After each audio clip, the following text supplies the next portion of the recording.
అందరికీ నమస్కారం. కున్సె శ్రీనివాస్ ఛానల్ స్వాగతం. ఫస్ట్ టైం చూసినప్పుడే సబ్స్క్రైబ్ చేసుకొని బెల్ సింబల్ ప్రెస్ చేయండి, సరిపోతాయి. చట్టాలు అనేవి చాలా మార్పులు చెందుతున్నాయి. ఎప్పుడో 4-5 సంవత్సరాల కిందట పెట్టినటువంటి వీడియోలు అదే చట్టాలు ఇప్పుడు అమలు కావు. ఎందుకంటే సుప్రీంకోర్టు పరిస్థితికి అనుగుణంగా మార్పులు చేర్పులు చేస్తుంది. కేంద్ర రాష్ట్ర ప్రభుత్వాలు కూడా కొత్త చట్టాలను తీసుకొస్తున్నాయి. మళ్ళీ తెలుసుకోవాల్సినటువంటి బాధ్యత అందరి మీద ఉంది. ఈరోజు ముఖ్యాంశం అంటే తల్లిదండ్రులు పట్టించుకోలేని పిల్లలు వాళ్ళ ఆస్తులను అనుభవించే హక్కు లేదు అని సుప్రీంకోర్టు తేల్చెప్పింది. ఏ సందర్భంగా అంటే ఇది మహారాష్ట్రకి సంబంధించినటువంటి కేసు సుప్రీంకోర్టు వరకు వెళ్ళింది. ఇది భారతదేశం అంతా వర్తిస్తుంది.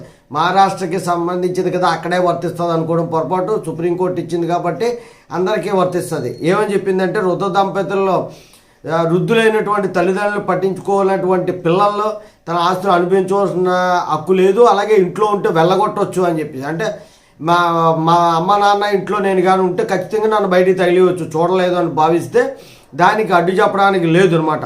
అయితే బిడ్డల నిరాధారణకు ఎవరైతే నోచుకోలేదో ఆ తల్లిదండ్రులకి 207 చట్టం అడ్డంగా నిలబడుతుంది అని చెప్పి సుప్రీంకోర్టు చెప్పింది. అంటే అండగా నిలబడుతుంది అని అర్థం.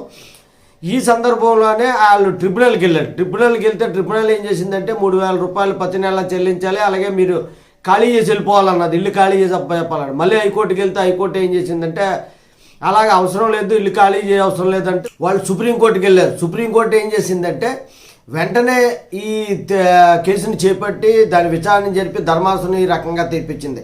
ఎవరైతే పిల్లలు ఆదరణకి నోచుకోలేదో, పిల్లలు పట్టించుకోలేదో వాళ్ళని తల్లిదండ్రులు వెళ్ళగొట్టవచ్చు ఇంట్లోంచి.